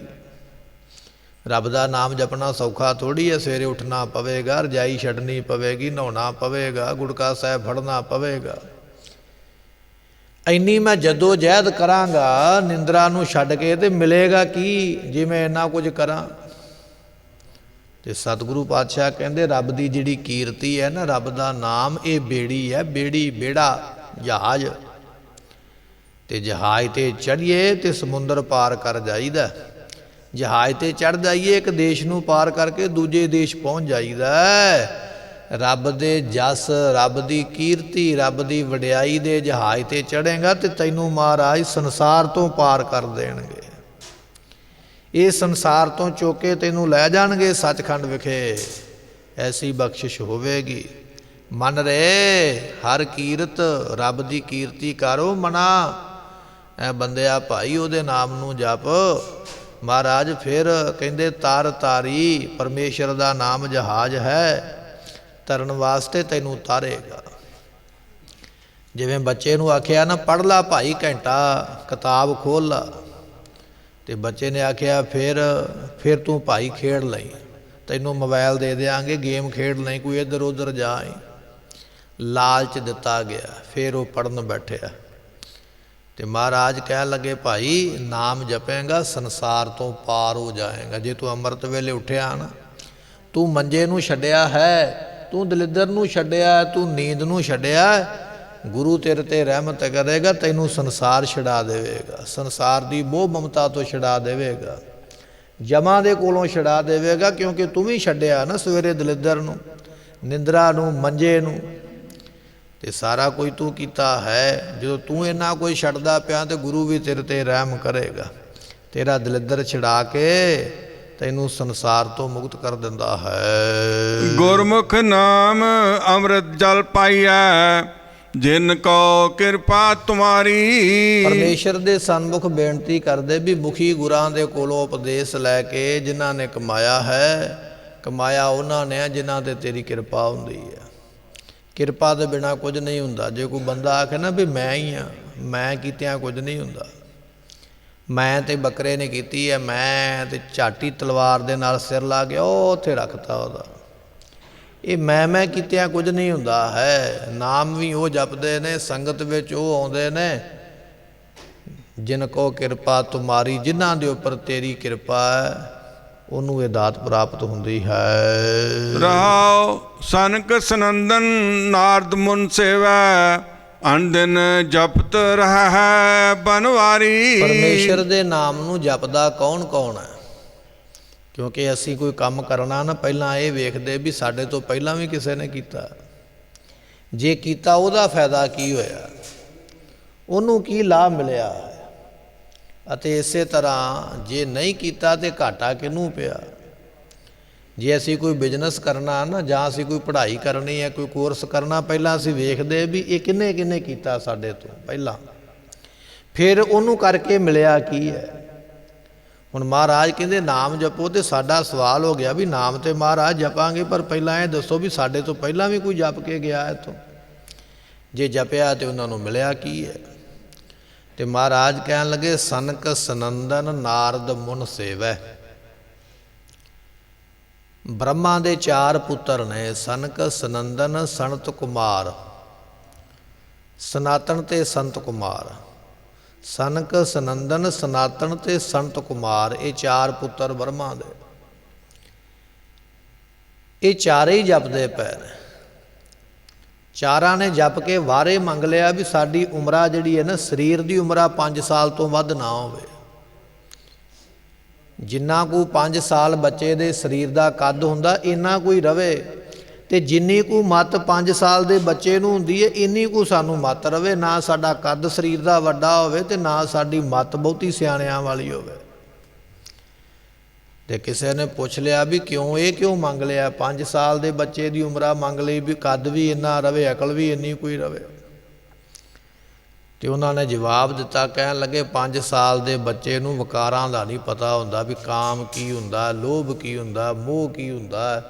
ਇਸ ਕਰਕੇ ਅਸੀਂ ਇਹ ਤਾਂ ਮੰਗਿਆ ਵੀ ਸਾਨੂੰ ਇਹਨਾਂ ਵਿਕਾਰਾਂ ਦਾ ਪਤਾ ਹੀ ਨਾ ਹੋਵੇ। ਬਹੁਤੇ ਸਿਆਣੇ ਬਣ ਕੇ ਵੀ ਕੀ ਲੈਣਾ ਹੈ, ਜਿੰਨੇ ਸਿਆਣੇ ਬਣਾਂਗੇ ਉਹਨੇ ਜੰਜਾਲਾਂ ਵਿੱਚ ਹੀ ਫਸਾਂਗੇ ਨਾ। ਤੇ ਮਹਾਰਾਜ ਕਹਿਣ ਲੱਗੇ ਉਹ ਬ੍ਰਹਮਾ ਦੇ 4 ਪੁੱਤਰ ਜਿਹੜੇ ਨੇ, ਉਹਨਾਂ ਨੇ ਜਪ ਕੇ ਤੇ ਇਹ ਦਾਤ ਪ੍ਰਾਪਤ ਕਰਕੇ ਤੇ ਦੁਨੀਆ ਵਿੱਚ ਉਹ ਅਮਰ ਹੋਏ ਪਏ ਨੇ। ਤੇ ਅਗਲਾ ਬਚਨ ਮਹਾਰਾਜ ਨੇ ਬਖਸ਼ਿਸ਼ ਕੀਤਾ, ਨਾਰਦ ਮੁਨ, ਨਾਰਦ ਮੁਨੀ ਜਿਹੜਾ ਹੈ ਉਹਨੇ ਵੀ ਕਹਿੰਦੇ ਨਾਮ ਜਪਿਆ ਹੈ। ਤੇ ਜਦੋਂ ਆਪਾਂ ਭਗਤ ਧਰੂ ਦਾ ਇਤਿਹਾਸ ਪੜ੍ਹਦੇ ਹਾਂ ਨਾ, ਧਰੂ ਨੂੰ ਵੀ ਨਾਰਦ ਮੁਨੀ ਨੇ ਸਿੱਖਿਆ ਦਿੱਤੀ ਸੀ ਵੀ ਪੁੱਤਰਾ ਜੰਗਲ ਵਿੱਚ ਬੈਠ ਕੇ ਬੰਦਗੀ ਕਰ, ਰੱਬ ਖੁਸ਼ ਹੋਵੇਗਾ ਤੇ ਰਾਜ ਵੀ ਮਿਲ ਜਾਏਗਾ। ਕਿਉਂਕਿ ਆਪ ਜਪਿਆ ਨਾ, ਜਿਹਨੇ ਆਪ ਜਪਿਆ ਕਮਾਇਆ, ਉਹ ਦੂਜੇ ਨੂੰ ਵੀ ਕਹੇਗਾ ਵੀ ਮੈਨੂੰ ਆ ਮਿਲਿਆ, ਤੂੰ ਵੀ ਪਾਈ ਜਾ। ਨਾਰਦ ਮੁਨੀ ਨੇ ਵੀ ਕਹਿੰਦੇ ਜਪਿਆ ਹੈ। ਤੇ ਪਾਤਸ਼ਾਹ ਕਹਿਣ ਲੱਗੇ ਅਨ ਦਿਨ ਜਪਤ ਰਹਿ ਬਨਵਾਰੀ, ਦਿਨੇ ਰਾਤ ਸੰਸਾਰ ਨੂੰ ਬਣਾਉਣ ਵਾਲੇ ਨੂੰ ਜਪਦੇ ਪਏ। ਹੁਣ ਜਪਣਾ ਕਿਹਨੂੰ ਹੈ, ਇਹ ਵੀ ਤੇ ਸਵਾਲ ਹੋ ਜਾਂਦਾ ਹੈ ਨਾ। ਹਰੇਕ ਬੰਦਾ ਆਪਣੀ ਡੁਗਡੁਗੀ ਵਜਾਉਂਦਾ ਵੀ ਮੈਨੂੰ ਜਪੋ, ਮੈਨੂੰ ਜਪੋ, ਮੇਰਾ ਧਿਆਨ ਧਾਰੋ। ਤੇ ਮਹਾਰਾਜ ਨੂੰ ਪੁੱਛਿਆ, ਮਹਾਰਾਜ ਜਪੀਏ ਤੇ ਠੀਕ, ਪਰ ਜਪੀਏ ਕਿਹਨੂੰ? ਮਹਾਰਾਜ ਕਹਿੰਦੇ ਉਹਨੂੰ ਜਪ ਜਿਹਨੇ ਦੁਨੀਆ ਬਣਾਈ ਹੈ। ਤੇ ਦੁਨੀਆ ਕਿਸੇ ਪੈਗੰਬਰ ਨੇ ਨਹੀਂ ਬਣਾਈ, ਕਿਸੇ ਦੇਵਤੇ ਨੇ ਨਹੀਂ ਬਣਾਈ, ਦੁਨੀਆ ਕਿਸੇ ਅਵਤਾਰ ਨੇ ਨਹੀਂ ਬਣਾਈ। ਜੇ ਦੁਨੀਆ ਬਣਾਈ ਹੈ ਤੇ ਕੇਵਲ ਪਰਮੇਸ਼ਰ ਨੇ ਬਣਾਈ ਹੈ, ਕੇਵਲ ਅਕਾਲ ਪੁਰਖ ਨੇ ਬਣਾਈ ਹੈ। ਜਪਣਾ ਤੇ ਉਹਨੂੰ ਜਪ ਜਿਹਨੇ ਸੰਸਾਰ ਨੂੰ ਸਜਿਆ ਹੈ। ਸਰਨਾਗਤ ਪ੍ਰਹਲਾਦ ਜਨ ਆਏ, ਤਿਨ ਕੀ ਪੈਜ ਸਵਾਰੀ। ਜਿਹੜੇ ਸ਼ਰਨ ਵਿੱਚ ਆਏ ਨੇ ਭਗਤ ਪ੍ਰਹਲਾਦ ਵਰਗੇ, ਭਗਤ ਪ੍ਰਹਿਲਾਦ ਦਾ ਇਤਿਹਾਸ ਬੜਾ ਲੰਮਾ ਹੈ। 10ਵੇਂ ਪਾਤਸ਼ਾਹ ਮਹਾਰਾਜ ਨੇ 10ਮ ਗ੍ਰੰਥ ਵਿੱਚ ਜ਼ਿਕਰ ਕੀਤਾ ਹੈ, ਸ਼ਾਸਤਰਾਂ ਦੇ ਵਿੱਚ ਵੀ ਜ਼ਿਕਰ ਆਇਆ ਹੈ ਕਿ ਦੁਨੀਆ ਦੇ ਵਿੱਚ ਇੱਕ ਰਾਜਾ ਹੋਇਆ ਹਰਨਾਕਸ਼, ਉਹਦਾ ਪੁੱਤਰ ਸੀ ਭਗਤ ਪ੍ਰਹਿਲਾਦ। ਤੇ ਹਰਨਾਕਸ਼ ਕਹਿੰਦਾ ਸੀ ਵੀ ਪਰਮੇਸ਼ਰ ਦਾ ਨਾਮ ਨਾ ਜਪੋ, ਮੇਰਾ ਜਪੋ। ਹੰਕਾਰ ਇੰਨਾ ਹੋ ਗਿਆ ਵੀ ਮੈਂ ਦੁਨੀਆ ਦਾ ਰੱਬ ਹਾਂ, ਮੇਰਾ ਨਾਮ ਜਪੋ, ਆਖੋ ਮੈਂ ਹੀ ਹਾਂ ਸਾਰੇ ਥਾਵਾਂ 'ਤੇ। ਰੱਬ ਨੇ ਘਰ ਵਿੱਚ ਪੁੱਤਰ ਹੀ ਇਹੋ ਜਿਹਾ ਦਿੱਤਾ। ਪੁੱਤਰ ਕਹਿੰਦਾ ਨਾ ਬਾਪੂ ਤੇਰਾ ਨਾਮ ਨਹੀਂ ਜਪਣਾ, ਤੂੰ ਤੇ ਮਰ ਜਾਣਾ ਕੱਲ੍ਹ ਨੂੰ, ਤੇਰੀ ਤੇ ਮੌਤ ਹੋ ਸਕਦੀ ਹੈ, ਮੈਂ ਤੇ ਉਹਦਾ ਜਪਾਂਗਾ ਜਿਹੜਾ ਕਦੇ ਨਹੀਂ ਮਰਦਾ। ਹੁਣ ਪਿਓ ਤੇ ਪੁੱਤਰ ਦਾ ਆਪਸ ਵਿੱਚ ਵੈਰ ਪੈ ਗਿਆ। ਦੁਨੀਆ ਮੰਗ ਮੰਗ ਕੇ ਪੁੱਤਰ ਲੈਂਦੀ ਹੈ ਤੇ ਪੁੱਤਰ ਆਪਣੇ ਬਾਪ ਦੀ ਹਮੇਸ਼ਾ ਸੁੱਖ ਚਾਹੁੰਦਾ ਵੀ ਸਦਾ ਹੀ ਮੇਰੇ ਸਿਰ ਤੇ ਰਵੇ, ਪਰ ਇਹ ਵੀ ਬਾਪ ਤੇ ਪੁੱਤਰ ਹੀ ਨੇ ਨਾ, ਵੈਰ ਪੈ ਗਿਆ। ਪਿਓ ਆਖੇ ਵੀ ਮੇਰਾ ਹੀ ਨਾਮ ਲੈ ਤੇ ਪੁੱਤਰ ਆਖੇ ਵੀ ਤੇਰਾ ਨਹੀਂ ਲੈਣਾ, ਮੈਂ ਤੇ ਉਹਦਾ ਲਵਾਂਗਾ ਜਿਹਨੇ ਦੁਨੀਆ ਬਣਾਈ ਹੈ। ਤੇ ਵੈਰ ਇੱਥੋਂ ਤੱਕ ਵੱਧ ਗਿਆ ਵੀ ਬਾਪ ਨੂੰ ਇਹ ਗੱਲ ਕਹਿਣੀ ਪੈ ਗਈ ਵੀ ਇਹਦਾ ਕਤਲ ਕਰ ਦਿਓ, ਮੇਰਾ ਪੁੱਤਰ ਹੀ ਨਹੀਂ ਜਿਹੜਾ ਮੇਰੇ ਆਖੇ ਨਹੀਂ ਲੱਗਦਾ। ਕਤਲ ਕਰਨ ਦਾ ਹੁਕਮ ਹੋਇਆ। ਸਾਖੀ ਬੜੀ ਲੰਮੀ ਹੈ, ਸਮਾਂ ਬਿਲਕੁਲ ਥੋੜ੍ਹਾ ਹੈ, ਸ਼ਬਦ ਦੇ ਹਾਲੇ ਕਾਸੀ ਬਚਨ ਰਹਿੰਦੇ ਨੇ, ਆਪਾਂ ਜਿਹੜੇ ਵਿਚਾਰਨੇ ਨੇ। ਮਾਰਨ ਦੇ ਤਰੀਕੇ ਸਾਰੇ ਅਪਣਾਏ ਪਰ ਭਗਤ ਪ੍ਰਹਿਲਾਦ ਨੂੰ ਮਾਰ ਨਹੀਂ ਸਕੇ। ਹਰਨਾਕਸ਼ ਮਰ ਗਿਆ ਪਰ ਪ੍ਰਹਿਲਾਦ ਨਹੀਂ ਮਰਿਆ। ਹਰਨਾਕਸ ਦੁਸ਼ਟ ਹਰ ਮਾਰਿਆ, ਪ੍ਰਹਿਲਾਦ ਤਰਾਇਆ। ਇਹ ਬਚਨ ਗੁਰੂ ਸਾਹਿਬ ਨੇ ਲਿਖਿਆ। ਤੇ ਮਹਾਰਾਜ ਕਹਿਣ ਲੱਗੇ ਜੇ ਸਰਨ ਦੇ ਵਿੱਚ ਪ੍ਰਹਿਲਾਦ ਆਇਆ ਨਾ ਤਾਂ ਉਹਦੀ ਇੱਜ਼ਤ ਰੱਖੀ ਹੈ ਰੱਬ ਨੇ, ਪਿੱਠ ਨਹੀਂ ਲੱਗਣ ਦਿੱਤੀ। ਆਪਣਿਆਂ ਭਗਤਾਂ ਦੀ, ਆਪਣਿਆਂ ਸੇਵਕਾਂ ਦੀ ਉਹ ਪਿੱਠ ਨਹੀਂ ਲੱਗਣ ਦਿੰਦਾ। ਵੀ ਇਹ ਨਹੀਂ ਵੀ ਜਿਹੜਾ ਮਰਜ਼ੀ ਉਹਨਾਂ ਨੂੰ ਕੁੱਟ ਮਾਰ ਕੇ ਜਿੱਧਰ ਨੂੰ ਮਰਜ਼ੀ ਚਲਾ ਜਾਵੇ ਤੇ ਪੁੱਛਦਾ ਹੀ ਕੋਈ ਨਹੀਂ ਹੈ। ਨਹੀਂ, ਆਪਣਿਆਂ ਭਗਤਾਂ ਦੀ ਇਹੋ ਜਿਹੀ ਇੱਜ਼ਤ ਰੱਖਦਾ। ਉਹਨਾਂ ਦੀ ਇੱਜ਼ਤ ਜੁਗਾਂ ਜੁਗਾਂ ਤੱਕ ਹੁੰਦੀ ਹੈ, ਜੁਗਾਂ ਜੁਗਾਂ ਤੱਕ ਲੋਕ ਉਹਨਾਂ ਨੂੰ ਨਮਸਕਾਰਾਂ ਕਰਦੇ। ਕਹਿਣ ਲੱਗੇ ਭਾਈ ਨਾਮ ਜਪਿਆ ਸ਼ਰਨ ਵਿੱਚ ਆ ਕੇ ਭਗਤ ਪ੍ਰਹਿਲਾਦ ਨੇ, ਉਹਦੀ ਇੱਜ਼ਤ ਨੂੰ ਉਸਨੇ ਰੱਖਿਆ ਹੈ। ਜੇ ਤੂੰ ਵੀ ਜਪੇਂਗਾ ਤੇ ਤੇਰੀ ਇੱਜ਼ਤ ਵੀ ਉਹ ਰੱਖ ਲੈਂਦਾ ਹੈ। ਅਲਖ ਨਿਰੰਜਨ ਏਕੋ ਵਰਤੈ, ਏਕਾ ਜੋਤ ਮੁਰਾਰੀ। ਜਿਹੜੇ ਗੁਰਮੁਖ ਸਹਿਜ ਪਾਠ ਕਰਦੇ, ਬਾਣੀ ਪੜ੍ਹਦੇ ਨੇ, ਉਹ ਇਹ ਬਚਨ ਧਿਆਨ ਦੇ ਨਾਲ ਆਪਣੇ ਦਿਮਾਗ ਦੇ ਵਿੱਚ ਬਿਠਾ ਲਓ। ਗੁਰੂ ਗ੍ਰੰਥ ਸਾਹਿਬ ਦੀ ਬਾਣੀ ਵਿੱਚ ਕਿਤੇ ਵੀ ਅਲਖ ਸ਼ਬਦ ਨਹੀਂ ਆਵੇਗਾ, ਜਿੱਥੇ ਵੀ ਆਵੇਗਾ ਅਲਖ ਹੀ ਆਵੇਗਾ। ਅਲਖ ਤੋਂ ਭਾਵ ਹੁੰਦਾ ਨਾ ਲਖਿਆ ਜਾਣ ਵਾਲਾ, ਨਾ ਜਾਣਿਆ ਜਾਣ ਵਾਲਾ ਪਰਮਾਤਮਾ। ਪਰਮਾਤਮਾ ਨੂੰ ਕਿਸੇ ਵੀ ਰੂਪ ਦੇ ਵਿੱਚ ਤੁਸੀਂ ਪੂਰਨ ਤੌਰ 'ਤੇ ਨਹੀਂ ਜਾਣ ਸਕਦੇ। ਕੋਈ ਬੰਦਾ ਇਹ ਨਹੀਂ ਕਹਿ ਸਕਦਾ ਵੀ ਰੱਬ ਨੂੰ ਮੈਂ ਪੂਰੀ ਤਰ੍ਹਾਂ ਸੁਣ ਲਿਆ ਹੈ, ਰੱਬ ਨੂੰ ਮੈਂ ਪੂਰੀ ਤਰ੍ਹਾਂ ਵੇਖ ਲਿਆ ਹੈ, ਰੱਬ ਨੂੰ ਮੈਂ ਪੂਰੀ ਤਰ੍ਹਾਂ ਆਪਣੀ ਜ਼ੁਬਾਨ ਤੋਂ ਵਰਣਨ ਕਰ ਦਿੱਤਾ। ਨਹੀਂ, ਅੰਤ ਨਾ ਸਿਫਤੀ ਕਹਿਣ ਨਾ ਅੰਤ, ਅੰਤ ਨਾ ਕਰਨਾ ਦੇਣ ਨਾ ਅੰਤ। ਰੱਬ ਦਾ ਕਿਸੇ ਤਰ੍ਹਾਂ ਅੰਤ ਨਹੀਂ ਹੈ। ਕੇਵਲ ਅਸੀਂ ਕਹਿ ਸਕਦੇ ਹਾਂ, ਕਹਿ ਕੇ ਆਨੰਦ ਲੈ ਸਕਦੇ ਹਾਂ, ਪਰ ਜੇ ਆਖੀਏ ਵੀ ਮੈਂ ਅੰਤ ਪਾ ਕੇ ਆਵਾਂਗਾ, ਕੋਈ ਨਹੀਂ ਪਾਇਆ ਜਾਣਾ। ਇਸ ਕਰਕੇ ਉਹ ਅਲਖ ਹੈ। ਮਹਾਰਾਜ ਕਹਿਣ ਲੱਗੇ ਅਲਖ ਨਿਰੰਜਨ ਏਕੋ ਵਰਤੈ। ਉਹ ਪਰਮਾਤਮਾ ਇੱਕੋ ਵਰਤਦਾ ਸਾਰੇ ਥਾਵਾਂ ਤੇ। ਏਕਾ ਜੋਤ ਮੁਰਾਰੀ, ਉਸ ਮੁਰਾਰੀ ਪਰਮਾਤਮਾ ਦੀ ਜੋਤ ਪਹਿਲਾਂ ਵੀ ਸੀ, ਹੁਣ ਵੀ ਹੈ, ਅੱਗੇ ਆਉਣ ਵਾਲੇ ਸਮੇਂ ਵਿੱਚ ਵੀ ਸਾਰਿਆਂ ਵਿੱਚ ਸੁਭਾਏਮਾਨ ਹੋਵੇਗਾ। ਸਭ ਜਾਚਕ ਤੂੰ ਏਕੋ ਦਾਤਾ, ਮੰਗ ਹੈ ਹਾਥ ਪਸਾਰੀ। ਸਾਰੀ ਦੁਨੀਆ ਮੰਗਤੀ ਹੈ। ਜਿਵੇਂ ਅਸੀਂ ਜਾਂਦੇ ਹਾਂ ਨਾ ਕਦੇ ਕਿਸੇ ਸਫ਼ਰ ਤੇ ਮੰਗਤਾ ਆਉਂਦਾ ਤੇ ਹੱਥ ਅੱਡਦਾ ਆਪਣੇ ਅੱਗੇ ਆ ਕੇ, ਮੇਰੇ ਹੱਥ ਵਿੱਚ ਕੁਝ ਦਿਓ, ਪੈਸਾ ਟਕਾ, ਕੋਈ ਖਾਣ ਵਾਲੀ ਚੀਜ਼। ਉਹ ਤੇ ਇੱਕ ਮੰਗਤਾ ਹੈ ਤੇ ਲੰਘਣ ਵਾਲੇ ਪਤਾ ਨਹੀਂ ਕਿੰਨੇ ਕੁ ਨੇ, ਦਾਤੇ ਪਤਾ ਨਹੀਂ ਕਿੰਨੇ ਕੁ ਲੰਘਦੇ, ਪਰ ਮੰਗਤਾ ਇੱਕੋ ਹੀ ਖਲੋਤਾ ਹੱਥ ਅੱਡ ਕੇ ਵੀ ਪਾਓ ਮੈਨੂੰ ਕੁਝ ਨਾ ਕੁਝ ਦਿਓ। ਪਰ ਪਤਾ ਨਹੀਂ ਉਹਨੂੰ ਕਿਸੇ ਕੋਲੋਂ ਮਿਲੇਗਾ ਕਿ ਨਹੀਂ ਮਿਲੇਗਾ। ਹੱਥ ਜ਼ਰੂਰ ਅੱਡਦਾ ਪਿਆ। ਮਹਾਰਾਜ ਕਹਿਣ ਲੱਗੇ ਅਕਾਲ ਪੁਰਖ ਦੇਣ ਵਾਲਾ ਤੂੰ ਇਕੱਲਾ ਹੈ, ਸਾਰੀ ਦੁਨੀਆ ਤੇਰੇ ਅੱਗੇ ਝੋਲੀ ਅੱਡ ਕੇ ਖਲੋਤੀ ਹੋਈ ਹੈ। ਕੋਈ ਆਖਦਾ ਮੈਨੂੰ ਇਹ ਦੇ, ਕੋਈ ਆਖਦਾ ਮੈਨੂੰ ਇਹ ਦੇ, ਕੋਈ ਹੱਥ ਅੱਡਦਾ ਪਿਆ, ਕੋਈ ਝੋਲੀ ਅੱਡਦਾ ਪਿਆ, ਕੋਈ ਨੱਕ ਰਗੜਦਾ ਪਿਆ।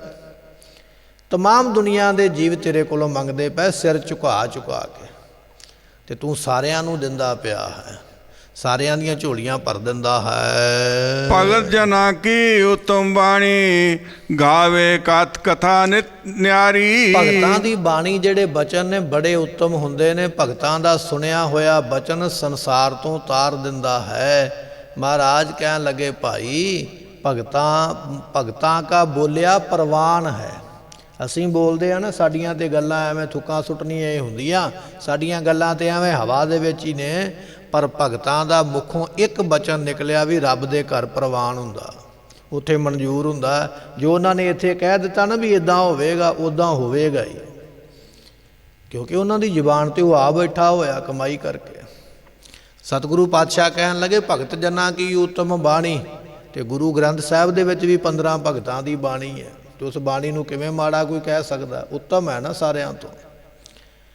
ਗਾਵੇ ਅਕਥ ਕਥਾ ਨਿਤ ਨਿਆਰੀ, ਦੁਨੀਆ ਦੇ ਲੋਕ ਪਰਮਾਤਮਾ ਦਾ ਕਥਨ ਤੇ ਕਰਦੇ ਨੇ ਦੁਨਿਆਵੀ ਕਥਾ ਦੇ ਨਾਲ, ਪਰ ਉਹਦੀ ਕਥਾ ਤੇ ਨਿਰਾਲੀ ਹੈ ਭਾਈ, ਸੰਸਾਰ ਤੋਂ ਵੱਖਰੀ ਹੈ, ਉਹਦੀ ਕਥਾ ਦਾ ਕੋਈ ਵਰਣਨ ਨਹੀਂ ਕਰ ਸਕਦਾ ਹੈ। ਸਫਲ ਜਨਮ ਭਇਆ ਤਿਨ ਕੇਰਾ, ਆਪ ਤਰੇ ਕੁਲ ਤਾਰੀ। ਉਹਨਾਂ ਦਾ ਜਨਮ ਸਫਲਾ ਹੋ ਗਿਆ ਜਿਨ੍ਹਾਂ ਨੇ ਰੱਬ ਦੀ ਕਥਾ ਕੀਤੀ ਹੈ ਨਾ, ਸਿਫਤ ਕੀਤੀ ਹੈ, ਆਪ ਤੇ ਸਫਲੇ ਹੋ ਗਏ, ਆਪਣੀ ਕੁਲ ਤਾਰ ਕੇ ਲੈ ਗਏ, ਆਪਣੀ ਕੁਲ ਦਾ ਭਲਾ ਕਰ ਗਏ। ਦੁਨੀਆ ਦੇ ਲੋਕ ਵੱਧਦੇ ਫੁੱਲਦੇ ਆਪ ਜ਼ਰੂਰ ਨੇ, ਆਪ ਤੇ ਤਰੱਕੀ ਬਹੁਤੇ ਲੋਕ ਕਰ ਲੈਂਦੇ, ਪਰ ਬਹੁਤਿਆਂ ਲੋਕਾਂ ਦੀ ਮਨਸ਼ਾ ਹੁੰਦੀ ਹੈ ਵੀ ਮੇਰੇ ਖਾਨਦਾਨ ਵਿੱਚੋਂ ਮੇਰੇ ਵਰਗੀ ਤਰੱਕੀ ਕੋਈ ਨਾ ਕਰੇ, ਜਾਂ ਮੈਂ ਵਿਦੇਸ਼ ਵਿੱਚ ਚਲਾ ਗਿਆ ਹਾਂ ਬਾਹਰਲੇ ਦੇਸ਼ ਦੇ ਵਿੱਚ, ਤੇ ਮੇਰੇ ਇਲਾਕੇ ਵਿੱਚੋਂ ਇੱਥੇ ਕੋਈ ਨਾ ਆਵੇ, ਜੇ ਕੋਈ ਆਉਂਦਾ ਤਾਂ ਉਹਦਾ ਕੰਮ ਵਿਗਾੜ ਦੇਣਾ।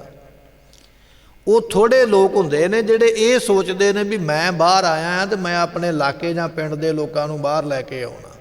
ਉਹ ਥੋੜ੍ਹੇ ਲੋਕ ਹੁੰਦੇ ਨੇ ਜਿਹੜੇ ਇਹ ਸੋਚਦੇ ਨੇ ਵੀ ਮੈਂ ਨੌਕਰੀ 'ਤੇ ਲੱਗਾ ਤੇ ਮੈਂ ਆਪਣੇ ਕਿਸੇ ਹੋਰ ਦੀ ਵੀ ਬਾਂਹ ਫੜਨੀ ਹੈ। ਉਹ ਥੋੜ੍ਹੇ ਨੇ ਸੰਸਾਰ ਵਿੱਚ। ਮਹਾਰਾਜ ਕਹਿੰਦੇ ਇਸੇ ਤਰ੍ਹਾਂ ਭਾਈ ਜਿਹੜੇ ਨਾਮ ਜਪਣ ਵਾਲੇ ਨੇ ਨਾ, ਉਹ ਆਪ ਤੇ ਸਫਲੇ ਹੋ ਗਏ, ਪਰ ਉਹ ਆਪਣੇ ਪਰਿਵਾਰ ਦੀ ਬਾਂਹ ਵੀ ਆਪ ਹੀ ਫੜ ਲੈਂਦੇ। ਕੋਈ ਨਹੀਂ, ਜੇ ਨਹੀਂ ਜਪਦਾ ਤੇ ਤਾਂ ਕੀ ਹੋਇਆ, ਮੈਂ ਜਪਦਾ ਪਿਆ, ਪਰਮਾਤਮਾ ਜਦੋਂ ਮੈਨੂੰ ਤਾਰੇਗਾ ਨਾ ਉਦੋਂ ਇਹਦਾ ਵੀ ਨਾਲ ਹੀ ਬੇੜਾ ਪਾਰ ਕਰ ਦੇ। ਐਸੇ ਉਹ ਗੁਰਮੁਖ ਹੁੰਦੇ ਹਨ। ਮਨਮੁਖ ਦੁਬਦਾ ਗੁਰਮਤਿ ਵਿਆਪੇ, ਜਿਨੇ ਅੰਤਰ ਮੋਹ ਗੁਬਾਰੀ। ਸਤਿਗੁਰੂ ਪਾਤਸ਼ਾਹ ਹੁਣ ਮਨਮੁਖਾਂ ਦੀ ਗੱਲ ਕਰਦੇ ਨੇ। ਪਹਿਲਾਂ ਗੁਰਮੁਖਾਂ ਦੀ ਗੱਲ ਚੱਲਦੀ ਸੀ, ਭਗਤ ਪ੍ਰਹਿਲਾਦ ਦਾ ਨਾਮ ਆ ਗਿਆ, ਹੋਰ ਕਈ ਸਾਧੂਆਂ ਦਾ ਨਾਮ ਆਇਆ। ਹੁਣ ਗੱਲ ਆ ਗਈ ਹੈ ਜੀ ਪਾਪੀਆਂ ਦੀ। ਦੋ ਪੱਖ ਨੇ ਨਾ ਸੰਸਾਰ ਦੇ, ਦੂਜਾ ਪੱਖ ਮਹਾਰਾਜ ਨੇ ਚੁੱਕਿਆ। ਕਹਿਣ ਲੱਗੇ ਮਨਮੁਖਾਂ ਦੀ ਗੱਲ ਸੁਣ ਲਓ ਵੀ ਮਨਮੁਖਾਂ ਦੇ ਮਨ ਵਿੱਚ ਹਮੇਸ਼ਾ ਦੁਬਦਾ ਹੀ ਰਹਿੰਦੀ ਹੈ। ਦੁਬਦਾ ਦੇ ਸਿੱਧੇ ਸਿੱਧੇ ਅਰਥ ਨੇ ਦੋ ਰਾਹ, ਇਹ ਕਰਾਂਗੇ ਇਹ ਕਰਾਂ, ਅੰਮ੍ਰਿਤ ਵੇਲੇ ਉੱਠਾਂਗੇ ਦਿਨ ਚੜ੍ਹੇ ਉੱਠਾਂਗਾ, ਇਹ ਪਾਠ ਕਰਾਂਗੇ ਉਹ ਪਾਠ ਕਰਾਂ, ਮਨ ਵਿੱਚ ਹਰ ਵੇਲੇ ਦੁਬਦਾ। ਤੇ ਦੁਬਦਾ ਦਾ ਦੂਜਾ ਅਰਥ ਕਰਦੇ ਨੇ ਵਿਦਵਾਨ ਦਵੈਸ਼। ਦਵੈਸ਼ ਨਾਮ ਈਰਖਾ, ਐਵੇਂ ਕਿਸੇ ਦੂਜੇ ਨਾਲ ਈਰਖਾ ਕਰੀ ਜਾਣੀ, ਐਵੇਂ ਕਿਸੇ ਦੇ ਨਾਲ ਮਨ ਕਰਕੇ ਸੜੀ ਜਾਣਾ, ਉਹਨੂੰ ਮਨਮੁਖ ਆਖਿਆ ਜਾਂਦਾ ਹੈ। ਮਨਮੁਖ ਦੁਬਦਾ ਦੁਰਮਤ ਵਿਆਪੇ, ਜਿਨ ਅੰਤਰ ਮੋਹ ਗੁਬਾਰੀ। ਮਹਾਰਾਜ ਮਨਮੁਖ ਦੇ ਅੰਦਰ ਇਹ ਕਿਉਂ ਔਗਣ ਨੇ? ਮਹਾਰਾਜ ਕਹਿੰਦੇ ਇੱਕ ਤੇ ਅੰਦਰ ਮੋਹ ਹੈ, ਦੂਜਾ ਅਗਿਆਨ, ਬੇਸਮਝੀ, ਬੇਕੂਫੀ ਆਪਾਂ ਕਹਿ ਸਕਦੇ ਹਾਂ। ਇੱਕ ਤੇ ਮੋਹ ਹੈ, ਇੱਕ ਉਹ ਬੇਕੂਫ ਹੈ, ਇਸ ਕਰਕੇ ਉਹ ਇਸ ਤਰ੍ਹਾਂ ਦੇ ਕਰਮ ਕਰਦਾ ਹੈ। ਸੰਤ ਜਨਾ ਕੀ ਕਥਾ ਨਾ ਭਾਵੈ, ਓਏ ਡੂਬੇ ਸਣ ਪਰਵਾਰੀ। ਕੁਝ ਲੋਕਾਂ ਨੂੰ ਸਾਧੂਆਂ ਦੇ ਨਾਮ ਤੋਂ ਬੜੀ ਐਲਰਜੀ ਹੁੰਦੀ ਹੈ। ਕੰਮ ਕੋਈ ਹੋਇਆ ਹੋਵੇ ਉਹ ਭੱਜ ਕੇ ਕਹਿਣਗੇ ਵੀ ਲੈ ਫਲਾਣਾ ਸਾਧੂ ਤੇ ਐਂ ਕਰਦਾ ਸੀ, ਗੱਲ ਕਿਸੇ ਹੋਰ ਦੀ ਚੱਲਦੀ ਪਈ ਹੈ, ਪਰ ਅੰਦਰ ਉਹਦੇ ਖੁੰਨਸ ਹੈ ਵੀ ਸਾਧੂ ਦੀ ਨਿੰਦਿਆ ਮੈਂ ਕਰਾਂ। ਮਹਾਰਾਜ ਕਹਿਣ ਲੱਗੇ ਸੰਤ ਜਨਾਂ ਕੀ ਕਥਾ ਨਾ ਭਾਵੈ, ਉਹਨਾਂ ਨੂੰ ਸਾਧੂ ਦੀ ਕਥਨ ਕੀਤੀ ਗੱਲ ਕੋਈ ਚੰਗੀ ਲੱਗਦੀ ਨਹੀਂ ਹੈ। ਗੁਰੂ ਗ੍ਰੰਥ ਸਾਹਿਬ ਦਾ ਬਚਨ ਚੰਗਾ ਲੱਗਦਾ ਹੀ ਨਹੀਂ ਹੈ, ਕਿਉਂਕਿ ਉਹਨੂੰ ਨਿੰਦਿਆ ਚੰਗੀ ਲੱਗਦੀ ਹੈ। ਤੇ ਨਿੰਦਿਆ ਕਰਨ ਵਾਲਾ ਆਪ ਤੇ ਡੁੱਬਦਾ ਮਰਦਾ ਹੀ ਹੈ, ਆਪਣੇ ਪਰਿਵਾਰ ਨੂੰ ਵੀ ਨਾਲ ਲੈ ਕੇ ਡੁੱਬਦਾ ਹੈ। ਨਿੰਦਕ ਨਿੰਦਾ ਕਰ ਮਲ ਧੋਵੈ, ਉਹ ਮਲ ਪਖ ਮਾਇਆ ਧਾਰੀ। ਨਿੰਦਿਆ ਕਰਨ ਵਾਲਾ ਹਮੇਸ਼ਾ ਦੂਜੇ ਦੇ ਪਾਪਾਂ ਦੀ ਮੈਲ ਹੀ ਧੋਂਦਾ ਹੈ। ਵਿਦਵਾਨਾਂ ਨੇ ਲਿਖਿਆ ਛੋਟਾ ਬੱਚਾ ਮਾਂ ਦੀ ਝੋਲੀ ਵਿੱਚ ਹੈ ਤੇ ਉਹ ਮਾਂ ਦੀ ਝੋਲੀ ਵਿੱਚ ਗੰਦਗੀ ਕਰ ਦਿੰਦਾ, ਬਾਥਰੂਮ ਕਰ ਦਿੰਦਾ, ਸਰੀਰ ਦੀ ਕਿਰਿਆ ਕਰ ਦਿੰਦਾ। ਬੱਚਾ ਬੇਸਮਝ ਹੈ ਨਾ, ਪਤਾ ਨਹੀਂ। ਮਾਂ ਨੇ ਵੇਖਿਆ ਬੱਚੇ ਨੇ ਗੰਦਗੀ ਕੀਤੀ ਹੈ, ਚੁੱਕ ਕੇ ਲੈ ਗਈ ਹੈ, ਆਪਣੇ ਹੱਥਾਂ ਦੇ ਨਾਲ ਬੱਚੇ ਦੀ ਗੰਦਗੀ ਨੂੰ ਸਾਫ਼ ਕੀਤਾ। ਮਾਂ ਤੇ ਬੱਚੇ ਦੀ ਮੈਲ ਨੂੰ, ਗੰਦ ਨੂੰ ਹੱਥਾਂ ਨਾਲ ਸਾਫ਼ ਕਰਦੀ ਹੈ। ਨਿੰਦਿਆ ਕਰਨ ਵਾਲਾ ਦੂਜੇ ਦੇ ਪਾਪਾਂ ਨੂੰ ਜ਼ੁਬਾਨ ਦੇ ਨਾਲ ਸਾਫ਼ ਕਰਦਾ, ਜ਼ੁਬਾਨ ਦੇ ਨਾਲ ਚੱਟਦਾ ਦੂਜਿਆਂ ਦੀ ਗੰਦਗੀ। ਨਿੰਦਿਆ ਐਡਾ ਵੱਡਾ ਪਾਪ ਹੈ, ਅਸੀਂ ਕਰਤੇ ਦਿੰਦੇ ਹਾਂ, ਦੂਜਿਆਂ ਦੀ ਮੈਲ ਖਾਂਦੇ ਹਾਂ ਜ਼ੁਬਾਨ ਦੇ ਨਾਲ। ਨਿੰਦਕ ਨਿੰਦਾ ਕਰ ਮਲ ਧੋਵੈ, ਇਹ ਗੁਰੂ ਰਾਮਦਾਸ ਦਾ ਬਚਨ ਹੈ ਵੀ ਮੈਲ ਧੋਂਦਾ ਹੈ। ਤੇ ਪਾਤਸ਼ਾਹ ਕਹਿਣ ਲੱਗੇ ਉਹ ਮਲ ਭਖ ਮਾਇਆ ਧਾਰੀ। ਉਹ ਭਾਵੇਂ ਕਿੰਨਾ ਵੀ ਮਾਇਆ ਧਾਰੀ ਹੈ, ਉਹ ਮਲ ਭਖ ਮੈਲ ਖਾਂਦਾ। ਕਿਹੜੀ ਮੈਲ ਖਾਂਦਾ? ਗੰਦਗੀ ਦੀ ਮੈਲ ਖਾਂਦਾ। ਤੇ ਗੰਦਗੀ ਦੀ ਮੈਲ ਕੌਣ ਖਾਂਦਾ? ਕਾਂ ਖਾਂਦਾ। ਕਾਂ ਸਪੈਦੇ ਦੇ ਉੱਪਰ ਬੈਠਾ ਨਾ ਚੋਟੀ ਤੇ ਥੱਲੇ ਵਿਸ਼ਟਾ ਪਈ ਹੈ, ਉੱਤੋਂ ਉੱਡਿਆ ਥੱਲੇ ਆਇਆ, ਵਿਸ਼ਟਾ ਵਿੱਚ ਉਂਝ ਮਾਰਿਆ। ਨਾਲੀ ਦੇ ਵਿੱਚ ਗੰਦ ਰੁੜਿਆ ਜਾਂਦਾ ਹੈ, ਗੰਦਗੀ ਰੁੜੀ ਜਾਂਦੀ ਹੈ, ਸੂਰ ਆਇਆ ਭੱਜ ਕੇ, ਉਹਨੇ ਉਸੇ ਵੇਲੇ ਗੰਦਗੀ ਖਾ ਲਈ ਹੈ। ਕਹਿਣ ਲੱਗੇ ਨਿੰਦਕ ਪੁਰਸ਼ ਤੇ ਸੂਰ ਵਰਗਾ, ਕਾਂ ਵਰਗਾ ਗੰਦਗੀ ਖਾਣ ਵਾਲਾ ਹੈ। ਜਿਹੜਾ ਨਿੰਦਿਆ ਕਰਦਾ ਉਹਦੀ ਐਸੀ ਹਾਲਤ ਹੈ, ਧਨ ਭਾਵੇਂ ਕਿੰਨਾ ਵੀ ਕੋਲ ਕਿਉਂ ਨਾ ਹੋਵੇ। ਸੰਤ ਜਨਾਂ ਕੀ ਨਿੰਦਾ ਵਿਆਪੇ, ਨਾ ਉਰਵਾਰ ਨਾ ਪਾਰੀ। ਸੰਸਾਰ ਵਿੱਚ ਸਾਧੂਆਂ ਦੀ ਨਿੰਦਿਆ ਕਰਨ ਵਾਲੇ ਨਾ ਐਸ ਸੰਸਾਰ ਦਾ ਸੁੱਖ ਲੈਂਦੇ, ਨਾ ਪਰਲੋਕ ਦਾ ਸੁੱਖ ਪ੍ਰਾਪਤ ਹੁੰਦਾ ਹੈ। ਇਹੋ ਪਰਪੰਚ ਖੇਲ ਕੀਆ ਸਭ ਕਰਤੇ, ਹਰ ਕਰਤੇ ਸਭ ਕਲ ਧਾਰੀ। ਇਹ ਸੰਸਾਰ ਪਰਮਾਤਮਾ ਨੇ ਬਣਾਇਆ ਹੈ ਤੇ ਉਹਨੇ ਆਪਣੀ ਸ਼ਕਤੀ ਵਿੱਚ ਟਿਕਾਈ ਹੋਈ ਸਾਰਿਆਂ ਨੂੰ ਸ਼ਕਤੀ ਦੇ ਵਿੱਚ ਬਿਠਾ ਕੇ ਬੈਠਾ ਹੋਇਆ ਹੈ। ਹਰ ਏਕੋ ਸੂਤ ਵਰਤੇ ਜੁਗ ਅੰਤਰ, ਸੂਤ ਖਿੰਚੈ ਏਕ ਅੰਕਾਰੀ। ਪਰਮਾਤਮਾ ਦੀ ਚੇਤਨ ਸਤਾ ਸਾਰਿਆਂ ਵਿੱਚ ਹੀ ਹੈ। ਜਿੰਨੇ ਆਪਾਂ ਜੀਵ ਹਨ, ਪਸ਼ੂ ਪੰਛੀ ਮਨੁੱਖ ਦੇਵੀ ਦੇਵਤੇ ਜੋ ਵੀ ਨੇ, ਸਾਰਿਆਂ ਵਿੱਚ ਉਹਦੀ ਜੋਤ ਹੈ। ਜਦੋਂ ਚਾਹੁੰਦਾ ਉਦੋਂ ਸਾਰਿਆਂ ਨੂੰ ਖਿੱਚ ਕੇ ਖਤਮ ਕਰ ਦਿੰਦਾ, ਕੱਲਾ ਆਪ ਰਹਿ ਜਾਂਦਾ ਹੈ। ਰਸਨ ਰਸਨ ਰਸ ਗਾਵੇ ਹਰ ਗੁਣ, ਰਸਨਾ ਹਰ ਰਸ ਧਾਰੀ। ਮਹਾਰਾਜ ਕਹਿਣ ਲੱਗੇ ਜਿਨ੍ਹਾਂ ਨੇ ਰਸਨਾ ਜ਼ੁਬਾਨ ਦੇ ਨਾਲ ਪਰਮੇਸ਼ਰ ਦੇ ਰਸ ਨਾਮ ਨੂੰ ਗਾਇਆ ਹੈ, ਉਹ ਰਸਨ ਰਸਨ ਸਹਿਤ ਰਸਾਂ ਦੇ ਜੋ ਪਰਮੇਸ਼ਰ ਦਾ ਨਾਮ ਜਪ ਕੇ ਨਿਰਸਨ ਦੁਨੀਆ ਦੇ ਰਸਾਂ ਤੋਂ ਰਹਿਤ ਹੋ ਗਿਆ। ਦੁਨੀਆ ਦਾ ਰਸ ਚੰਗਾ ਹੀ ਕੋਈ ਨਹੀਂ ਲੱਗਦਾ। ਸਾਡੇ ਤੇ ਭਾਵੇਂ ਦੰਦ ਨਾ ਰਹਿਣ, ਮੂੰਹ ਵਿੱਚ ਬੁੱਢੇ ਹੋ ਜਾਈਏ, ਤਾਂ ਵੀ ਰਸ ਭਾਲਦੇ ਹਾਂ ਵੀ ਸਵਾਦ ਮਿਲ ਹੀ ਜਾਵੇ ਕੋਈ ਨਾ ਕੋਈ ਚੀਜ਼ ਖਾਣ ਵਾਸਤੇ। ਕਿਉਂਕਿ ਦੁਨੀਆ ਦੇ ਰਸ ਹਾਲੇ ਤਿਆਗੇ ਨਹੀਂ ਗਏ, ਪਰ ਸਾਧੂਆਂ ਨੂੰ ਦੁਨੀਆ ਦੇ ਰਸ ਫਿੱਕੇ ਲੱਗਦੇ, ਉਹ ਰੱਬ ਦੇ ਨਾਮ ਦਾ ਰਸ ਲੈਂਦੇ ਹਨ। ਨਾਨਕ ਹਰ ਬਿਨ ਅਵਰ ਨਾ ਮੰਗੋ, ਹਰ ਰਸ ਪੀਤ ਪਿਆਰੀ। ਗੁਰੂ ਰਾਮਦਾਸ ਪਾਤਸ਼ਾਹ ਕਹਿੰਦੇ ਪਰਮਾਤਮਾ ਮੈਂ ਤੇ ਤੇਰੇ ਨਾਮ ਤੋਂ ਬਿਨਾਂ ਕੁਝ ਮੰਗਦਾ ਹੀ ਨਹੀਂ, ਮੈਨੂੰ ਤੇ ਚੰਗਾ ਹੀ ਨਹੀਂ ਲੱਗਦਾ। ਨਾਨਕ ਹਰ ਬਿਨ ਅਵਰ ਨਾ ਮੰਗੋ, ਮੈਂ ਤੇਰੇ ਨਾਮ ਬਿਨਾਂ ਕੁਝ ਨਹੀਂ ਮੰਗਦਾ, ਕਿਉਂਕਿ ਮੈਨੂੰ ਤੇ ਤੇਰੇ ਨਾਮ ਦੀ ਪ੍ਰੀਤੀ ਲੱਗੀ ਹੈ, ਤੇਰਾ ਨਾਮ ਹੀ ਪਿਆਰਾ ਲੱਗਾ, ਤਾਂ ਕਿ ਜਪ ਕੇ ਮੈਂ ਸਫਲਾ ਹੋ। ਭੁੱਲਾਂ ਚੁੱਕਾਂ ਦੀ ਮੁਆਫੀ, ਬਚਨ ਗੁਰੂ ਕਾ ਜਾਣ ਕੇ।